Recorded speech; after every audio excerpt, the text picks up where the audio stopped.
আল্লাহ পাক রব্বুল আলামিন কবরের ব্যাপারে কথা বলেছেন, কুল্লু নাফসিন যায়কাতুল মাউত ওয়া ইন্নামা তুওয়াফাউনা উজুরাকুম ইয়াওমাল কিয়ামাহ।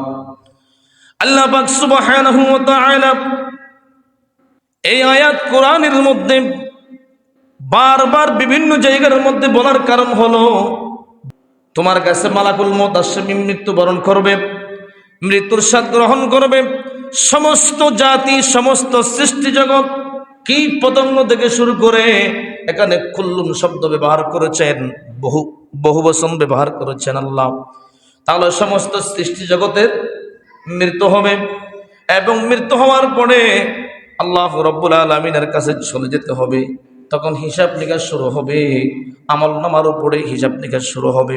এই জন্য আল্লাহ রব্বুল আলামিন আমাদেরকে সতর্ক করার জন্য, আমাদেরকে সাবধান করার জন্য, বান্দা ইন্তেকাল করতে হবে, মালাকুল মউত আসবে। 100 বছর, 200 বছর, 1000 বছর পরে হলেও একদিন তোমার কাছে অবশ্যই অবশ্যই মালাকুল মউত চলে আসবে। মউতটা কিরকম কথা বলি না, মউতটা কিরকম? এই মউত আমাদের জন্য তোহফা, আমাদের জন্য কি হাদিয়া। কাদের জন্য? ঈমানদারদের জন্য। আর যারা বেদিন বদকার তাদের জন্য এই মউতটা বড় দুঃখের বিষয়, কারণ তারা দুনিয়ার মধ্যে বেহেশত মনে করেছে। খবরের মধ্যে যাওয়ার সাথে সাথে জাহান্নামের আযাব শুরু। এখন আসে আল্লাহ পাক রব্বুল আলামিন, মানুষ যখন ইন্তেকাল করবে, আমরা অনেক কিছু মনে করি ওই মানুষটা অনেক সুস্থ, খাবার দাবার ঠিক মতো খাইত, কোনো শরীরের মধ্যে রোগ ছিল না, কিন্তু ওই মানুষটা হঠাৎ করে বাজার থেকে আসার সময় পথের মধ্যে অ্যাক্সিডেন্ট করে মারা গেছে। আরেক ধরনের মানুষ মেডিকেলের মধ্যে বছরের পর বছর, মাসের পর মাস মেডিকেলের সিটের মধ্যে শো অবস্থায়, খাবার নাই, পানি পর্যন্ত খেতে পারে না, অক্সিজেন লাইফ সাপোর্টের মধ্যে রেখেছেন মাসের পর মাস, কিন্তু ওই মানুষ ঠিক মতো খাইতে পারে না। কিন্তু এরকম মানুষ আছে বছরের পর বছর মেডিকেলের মধ্যে আছে, কিন্তু মৃত্যু হয় না।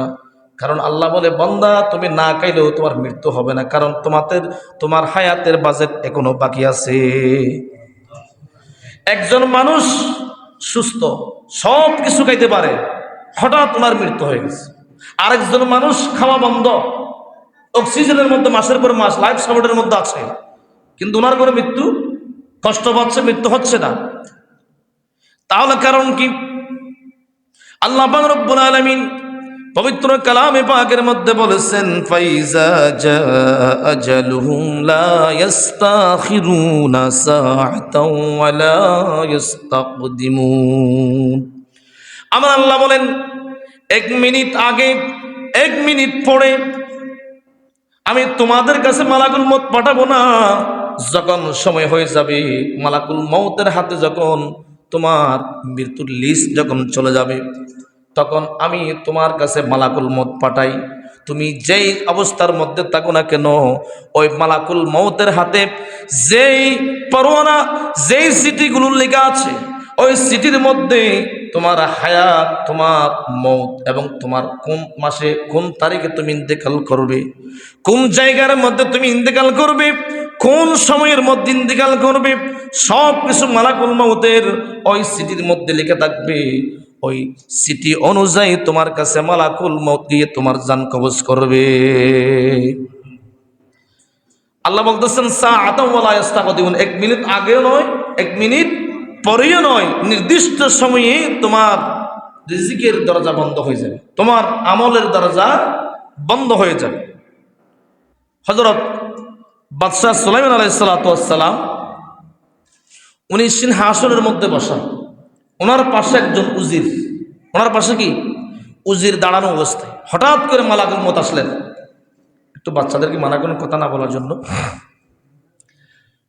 হঠাৎ করে যখন মালাকুল মউত আসলেন, মালাকুল মউত তো নবী দেখছেন, কিন্তু সাধারণ মানুষ যিনি ওনার উজির, উনি কিন্তু মালাকুল মউতকে দেখে নাই।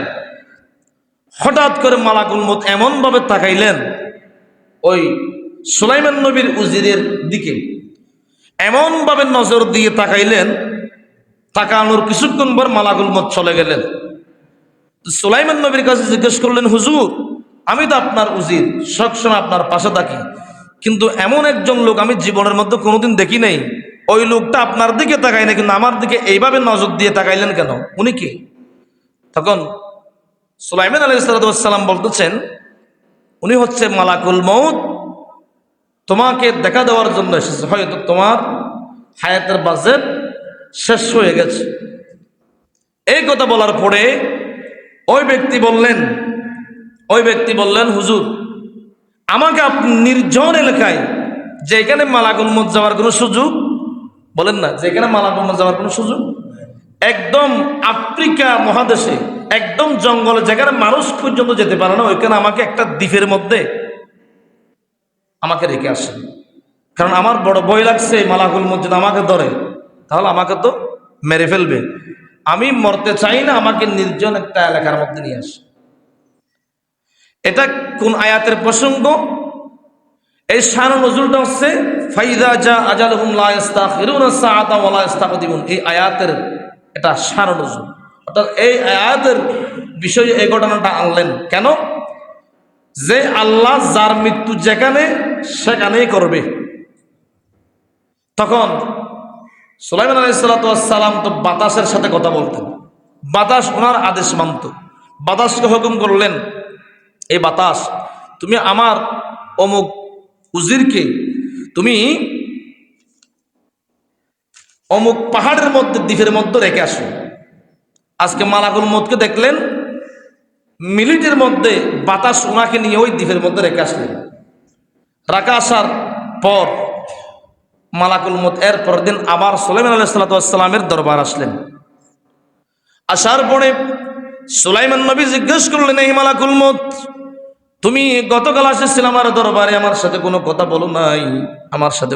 বলো নাই, এবং আমার দিকে তাকাও নাই। আমার উজির যিনি আমার পাশে দাঁড়িয়েছিলেন ওই ব্যক্তির দিকে তুমি এমন ভাবে নজর দিয়ে তাকাইলেন, সেই তাকানোর কারণে ওই ব্যক্তি অনেক ভয় পেয়ে গেলেন। তখন মালাকুল মউত বললেন, আল্লাহর নবী সুলাইমান, আমি যখন আপনার দরবার আসলাম ওই মানুষটাকে আপনার দরবারের মধ্যে উপস্থিত দেখলাম, কারণ ওনার মৃত্যুর পরোয়ানা আমার হাতে চলে আসলো, কিন্তু এখানে লেখা আছে উনি অমুক আফ্রিকার জঙ্গলে, উনি একটা দ্বীপের মধ্যে নির্জন একটা এলাকার মধ্যে ওনার মৃত্যু হবে, এখানে লেখা আছে। এখানে কি আছে? লেখা আছে, কিন্তু কালকে ওনার মৃত্যু হবে। আজকে উনি আপনার দরবারে বসে হাজার হাজার মাইল দূরে, কিন্তু ওই মানুষটা হঠাৎ করে ওই জায়গার মধ্যে কিভাবে যাবে, আমি এই জন্য ওনাকে দেখে একটু অবাক হয়ে ওনার দিকে তাকিয়েছিলাম। জোরে বলুন সুবহানাল্লাহ। আল্লাহর কি ফয়সালা দেখেন, ওনার মৃত্যু হবে কোথায়? ওই দ্বীপের মাঝখানে হাজার হাজার মাইল দূরে সুলাইমান নবীর দরবার থেকে। তখন এই কথা বলার পরে আল্লাহ রাব্বুল আলামিনের নবী সুলাইমান নবী বললেন, এখন ওই ব্যক্তির খবর কি? ও আল্লাহর নবী সুলাইমান, আমি এই মুহূর্তে ওই মানুষের জানটা কবজ করে ওই আফ্রিকার জঙ্গলে নির্জন এলাকায়, যেখানে কোনো মানুষ যাওয়ার কোনো সুযোগ নাই, ওই জায়গার মধ্যে নির্দিষ্ট সময়ে নির্দিষ্ট জায়গার মধ্যে আমি ওনার কাছে গিয়ে ওনার জানটা আমি কবজ করেছি। এই জন্য আল্লাহ বলতেছেন, ফাইজা জা আজালহুম লা ইস্তাখিরুনা সাআতা ওয়া লা ইস্তাকদিমুন, আমি এক সেকেন্ড আগেও মৃত্যু করব না, এক সেকেন্ড পরেও মৃত্যু পাঠাবো না, এবং তোমার মৃত্যু যেখানে সেখানেই তোমাকে যেতে হবে, যে কোনো মাধ্যমে তুমি সেখানে চলে যাবে। তোমার মৃত্যু যদি গাড়ি অ্যাক্সিডেন্টের মধ্যে হয়, তুমি অবশ্যই কোনো না কোনো মাধ্যমে গাড়ি অ্যাক্সিডেন্ট হবা। তোমার মৃত্যু যদি সাগরের মধ্যে হয়, অবশ্যই তুমি সাগরের মধ্যে মালাকুল মউতকে পাঠাবে। বিশ্বাস আছে কি নাই? আপনি যদি চান আমি ঘরের মধ্যে আমি মারা যাব, পারবেন নাকি? আপনার মৃত্যু যদি মেডিকেলের মধ্যে থাকে, আপনার মৃত্যু যদি সাগরের মধ্যে থাকে, তাহলে আপনার ইচ্ছা মতো আপনি ইন্তেকাল করতে পারবেন না। এই জন্য আল্লাহ রাব্বুল আলামিন বলেন, আইনামা তাকুনু ইউদরিকুমুল মাউত ওয়ালাউ কুনতুম ফি বুরুজিম মুশাইয়াদা। ও আমার বান্দা, তোমরা মৃত্যুর জন্য পলায়ন করে দালান মজবুত বিল্ডিং যদি তোমরা নির্মাণ করো, দালান রাজপ্রাসাদ যদি তোমরা নির্মাণ করো, কিন্তু আমার দ্বারা থেকে 1 সেকেন্ড তোমরা বাঁচতে পারবে না। এবং নির্দিষ্ট সময় যখন হয়ে যাবে, ওই দালান বিল্ডিংয়ের মধ্যে, রাজপ্রাসাদের মধ্যে যেখানে কোনো ছিদ্র নাই, বাতাস ঢোকার কোনো সুযোগ নাই, সেই জায়গার মধ্যেও ঠিক সময় মালাকুল মউত উপস্থিত হয়ে যাবে। তাহলে আল্লাহর দ্বারা থেকে বাঁচার কোনো সুযোগ। ওই মানুষের ইন্তেকাল হয়ে গেল। মানুষ মুমিন মানুষ যখন, মুমিন আল্লাহর বান্দা যখন মালাকুল মউত উপস্থিত হবে, এমন সম্মানজনকভাবে ওনার জানটা কবজ করা হবে। জান্নাতের একটা রেশমি কাপড়, সুগন্ধযুক্ত একটি কাপড়, আর একটা জান্নাতি ফুল ওনার কাছে আসবে, ওনাকে সালাম দেবে, ও আল্লাহর বান্দা, তুমি আল্লাহর রহমতের দিকে অগ্রসর হও, আল্লাহর নিয়ামতের দিকে তুমি একটু নজর দাও। এইভাবে বলে ওই আত্মাকে বলবে, ও আল্লাহর বান্দা, ও মুমিন বান্দার আত্মা, তুমি এই মুহূর্তে এই নূরানি চাদরের মধ্যে তুমি এই মুহূর্তে বের হয়ে চলে আসো। এই মুহূর্তে তুমি বের হয়ে চলে আসো আমাদের কাছে। কিভাবে মৃত্যু হয় মুমিন বান্দার? অনেক সময় মৃত্যুর সময় দেখবেন অনেক মানুষের চোখ খোলা থাকে, থাকে কিনা, কপালের মধ্যে গাম, শরীরটা একদম নরম তুলার মতো, মুখের মধ্যে হাসি, এরকম দৃশ্য দেখি না আমরা। তখন কিভাবে মৃত্যু হয়? ছোট্ট বাচ্চা যখন, নবজাতক শিশু যখন মায়ের কোলের মধ্যে দুধ পান করে, দুধ পান করতে করতে যখন ওই বাচ্চার ঘুম চলে আসে, ঘুম চলে আসার মাধ্যমে ওনার দুধের স্তম্ভ, ওনার দুধের পাট ওনার মুখ থেকে, ও বাচ্চার মুখ থেকে কখন ছুটে গেছে ও বাচ্চা নিজেও বলতে পারে না, উনি ঘুমের মধ্যে চলে যায়। ওইভাবে একজন নেককার মুমিন বান্দার জান এইভাবে কবজ করা হবে এবং সম্মানজনকভাবে ওই রূপটাকে নিয়ে আসমানের মধ্যে গমন করবে। আসমানের মধ্যে ডাক দিয়ে বলবে, ও আসমানের ফেরেশতা, দরজা খুলে দাও। তখন আসমানের ফেরেশতা বলবো, অমুককে, ওই ব্যক্তির নাম কি? তখন মালাকুল মউত বলবে, অমুক করে ছেলে অমুক, ওনার নাম এটা। এই কথা বলার পর লিস্ট দেখবে, লিস্ট দেখার সাথে সাথে বলবে, লোকটা অনেক ভালো, আসমানের সমস্ত দরজা তার জন্য খুলে দেওয়া হবে।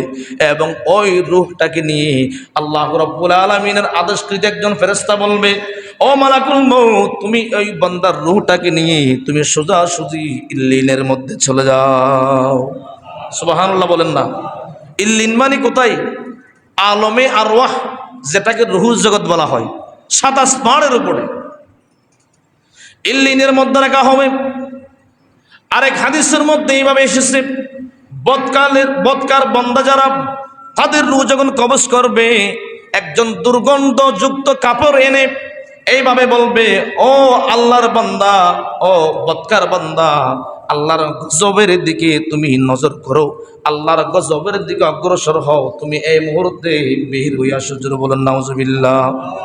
এইভাবে যখন কথা বলবে, কথা বলার সাথে সাথে রূহ ভিতরে দৌড়াদৌড়ি করবে। কোন দিকে বের হবে, কিভাবে বের হবে? উনি তো পাপিষ্ঠ বান্দা, আল্লাহর হুকুম মানে নাই, আল্লাহর বিরোধিতা করেছে, রূহ বের হবে না, রূহ অনেক কষ্ট পাবে, সে শরীরের মধ্যে দৌড়াদৌড়ি করবে। আবিসু মিনাল জান্নাত, আমার বান্দাকে জান্নাতের বিছনা বিছাইয়ে দাও। সুবহানাল্লাহ বলেন না। কোথায়? কবরের মধ্যে, কোন জান্নাতে? ফাউসু মিনাল জান্নাত। এবং দ্বিতীয়বার আবার বলবে, ওয়ালবিসু মিনাল জান্নাহ, এবং ও ফেরেশতা, আমার বান্দার জন্য জান্নাতের লেবাস, পোশাক তার শরীরের মধ্যে পরিধান করাইয়ে দাও। ওয়ালবিসু মিনাল জান্নাহ, তার শরীরের মধ্যে জান্নাতের লেবাস, পোশাক পরিধান করাইয়ে দাও। ওয়াফতাহু লাহু বাবা ইলাল জান্নাহ, জান্নাতের 8টি দরওয়াজা তার জন্য খুলিয়ে দাও। এবং তিনি ফুল সজ্জারাতে এবং ফুল বিছনার মধ্যে যেভাবে শুয়ে থাকবে, কিয়ামত পর্যন্ত আমার বান্দা ওই কবরের মধ্যে শুয়ে থাকার জন্য কবরের মধ্যে ব্যবস্থা করিয়ে দাও। এমন সম্মানজনক মৃত্যু যদি আমরা পাই, এটা যদি আমরা পাওয়ার জন্য ইচ্ছুক, তাহলে কি করতে হবে? আমলে সালেহ, নেক আমল অর্জন করতে হবে। আর পাবি বান্দা যারা, তাদেরকে বলবেন, ফেরেশতা বলবে, কাযাবা আবদি ফাফশু মিনান নার, ও ফেরেশতা, জাহান্নামের দরজা খুলে দাও, জাহান্নামের সাথে সম্পর্ক করে দাও। ফাফশু মিনান নার ওয়ালবিসু মিনান নার, এবং জাহান্নামের আগুনের পোশাক তার শরীরের মধ্যে পরিধান করাই দাও। ওয়াফতাহু লাহু বাবা ইলান নার, জাহান্নামের দরজা, জাহান্নামের বিছানা, জাহান্নামের পোশাক তার শরীরের মধ্যে যুক্ত করে দাও। জাহান্নামের দরজার সাথে তার কবরের সাথে রাস্তা করে দাও, যেন কিয়ামত পর্যন্ত জাহান্নামের আযাব ওনার কবরের মধ্যে চলে যেতে পারে। জোরে বলুন নাউজুবিল্লাহ। তাহলে একজন নেককার ব্যক্তির সম্মান কত আল্লাহর কাছে, আর একজন বদকার নিকৃষ্ট পাপিষ্ঠ বান্দার সম্মান কত? আপনারা বুঝতেছেন তো? বুঝতেছেন? একজন নেককার ব্যক্তিকে আল্লাহ কিভাবে সম্মান করে ফেরেশতার মাধ্যমে, আর বদকার হলে দুনিয়ার মধ্যে সাময়িক সম্মান পাবে, কিন্তু আখিরাতের মধ্যে কবরের মধ্যে ওনার কোনো সম্মান নাই। এখন আসেন, ওই মৃত্যু ব্যক্তি চলে গেল, কবরের মধ্যে দুজন ফেরেশতা আসবে কিনা? মার রব্বুকা ওয়া মা দীনুকা ওয়া মান নবিয়ুকা। হাদিসের মধ্যে এইভাবে এসেছে, হাযার রাজুলু আল্লাযী বুইসা ফীকুম, অর্থাৎ আমার নবীকে ইশারা করে দেখাই দেবে, হাযার রাজুলু আল্লাযী বুইসা ফীকুম, অর্থাৎ মা কুনতু তাকুলু ফী হাক্কি হাযার রাজুলু। বিভিন্ন হাদিসে বিভিন্নভাবে riwayat এসেছে। মার রব্বুকা প্রশ্ন করবে, ওই ব্যক্তি যদি আল্লাহর পাপিষ্ঠ বান্দা হয়, ওই ব্যক্তি যদি গুনাহগার বান্দা হয়, আল্লাহর নামের প্রশ্ন করার সাথে সাথে মার রব্বুকা বলার সাথে সাথে ওই ব্যক্তি তো আল্লাহকে চিনবে না, আল্লাহর পরিচয় দিতে পারবে না। কারণ তো রবের গোলামি করে নাই, সারা জীবনই দুনিয়ার গোলামি করেছে, টাকার গোলামি করেছে, নেতার গোলামি করেছে, মানুষের ক্ষতি করেছে, কোরআনের বিরোধিতা করেছে। এই জন্য মার রব্বুকা বলার সাথে সাথে ওনার রবকে উনি সঠিক উত্তর দিতে পারবে না। উনি ফেরেশতার জবাবে, ফেরেশতার উত্তরে বলবে, ফেরেশতার প্রশ্নের উত্তরে বলবে, লা আদ্রি, আমি কিছুই জানি না, আমি কিছুই বুঝি না, আমি কিছুই জানি না। নাউজুবিল্লাহ বলেন। দ্বিতীয় প্রশ্ন করবো, আমা দীনুকা, ও আল্লাহর বান্দা তোমার দিন কি? তুমি কোন মতাদর্শের উপর জীবনটাকে পরিচালিত করেছো? দিন সম্পর্কে প্রশ্ন করা হবে। উনি যদি কোরআনের বিরোধিতা করে, আলেম ওলামাদের বিরোধিতা যখন করে, কোরআনের আইন যদি না মানে, ইসলামের আইন যদি না মানে, উনি কোনো দিন কোন দিনের মধ্যে ছিল সেটার উত্তর কোনো দিন দিতে পারবে না, ঠিক না? উনি বলবেন লা আদ্রি, আমি কিছুই জানি না। তৃতীয় প্রশ্ন করা হবে, ও আল্লাহর বান্দা তোমার এই প্রশ্নটা হবে তোমার ইম্পর্টেন্ট প্রশ্ন, এটার উপর জান্নাত এবং জাহান্নাম নির্ভর করবে।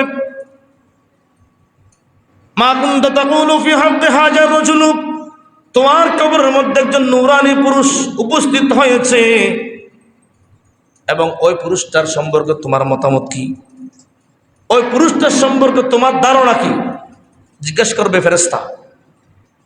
তখন ওই ফেরেশতা যদি, ওই ব্যক্তি যদি বদকার হয়, ওনার ভিতরে যদি আমার নবীর ভালোবাসা মোহাব্বত যদি না থাকে, কোরআনের আইন যদি না মানে, নবীর আদর্শ যদি না থাকে, কোনোদিন আমার নবীকে কবরের মধ্যে চিনবে?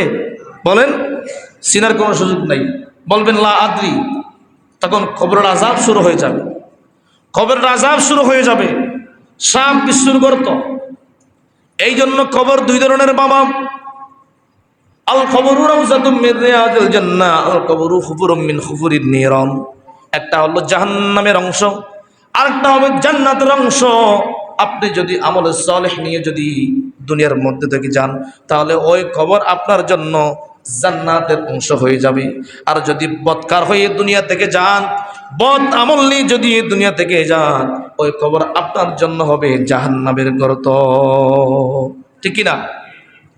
এমন নিকৃষ্টভাবে, এমনভাবে কষ্ট দিয়ে ওনার রূহ কবজ করবে, এমনভাবে চিৎকার দেবে, ওনার চোখ মুখ উল্টে যাবে, এমনভাবে চিৎকার দেবে, পায়খানা পেশাব হয়ে যাবে। এমন আমরা আমাদের সমাজে, আমাদের দেশে অনেক সময় দেখি, মৃত্যুর সময় পায়খানা পেশাব হয়ে যায়, মৃত্যুর সময় অনেক জোরে চিৎকার করে চোখ মুখ উল্টে ফেলে, মানুষ ভয় পেয়ে যায়, ঠিক কিনা বলেন? এইরকম যদি করে, মনে করবেন এটা বদকারের রূপ। আর কোনো মানুষ যদি কোনো আওয়াজ ছাড়া হেসে হেসে যদি চলে যায়, মনে করবেন উনি নেককার আলাম। এইভাবে যখন একজন আল্লাহর নেককার বান্দা যখন চলে যাবে, ওনাকে আল্লাহ রাব্বুল আলামিন আসমানে একজন ফেরেশতা ঘোষণা করবে, কবরের দুইজন ফেরেশতা আসবে, তাদেরকে ঘোষণা করে দিবে, তাদেরকে ঘোষণা করে দেবে এইভাবে, সাদাকা আবিদি, সাদাকা আবিদি, সাদাকা আবিদি, ফাবশু মিনাল জান্নাহ ওয়াল বিসু মিনাল জান্নাহ ওয়াফতাহু লা বাবা মিনাল জান্নাহ। জুড়ে বলুন সুবহানাল্লাহ। একজন আহ্বানকারী ফেরেশতা ওই কবরের ফেরেশতাদেরকে বলবে,